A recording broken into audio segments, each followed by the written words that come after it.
কী অবস্থা সকলের? আশা করি সকলে ভালো আছেন। আজকে আমি একটা জিনিস অনেক চিন্তা ভাবনার পর বুঝলাম। আসলে এই জিনিসটা হচ্ছে, এই যে দেখেন সরকার পতন হলো, নতুন সরকার আসলো, সব ঠিক আছে।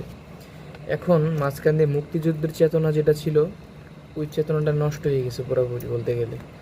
এখন মানুষ মুক্তিযুদ্ধের যে চেতনা, ওটা আর স্মরণই করতে চায় না। এখন সবাই জুলাইয়ের চেতনা নিয়েই সবাই ইয়ে করতেছে আর কি। বাঙালি এরকমই, নতুন কিছু আসবে ওটারাই ধরে রাখবে।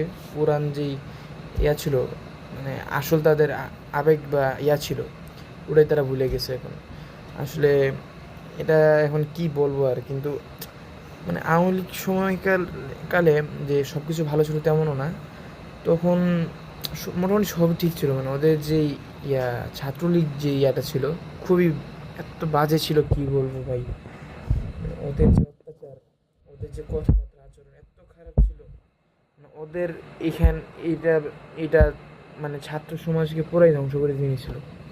মানে এটা গেল এক কথা। তারপরে যে গুম খুনের ব্যাপার আছে, মানে এই কয়েকটা জিনিস যদি বাদ দেওয়া যেত, মানে ওরা যদি নিজেদের শুধরাইতে পারতো, নিজেরও দেশে থাকতো, মানে খুব সুন্দর কন্ট্রোল হতো।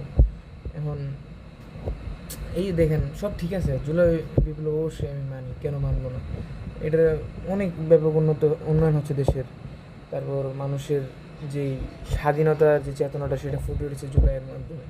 কিন্তু সমস্যা হচ্ছে এই যে এখন আগের যে আমরা স্বাধীনতার চেতনা, ওটা পুরোই ভুলে গেছি। এটা তো ঠিক না ভাই।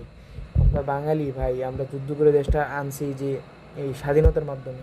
স্বাধীনতা যদি না থাকতো তাহলে কীভাবে কী হইতো বলেন আপনি? যদি আজকে স্বাধীন না হইতেন, জুলাইও আসতো না, কিছুই আসতো না।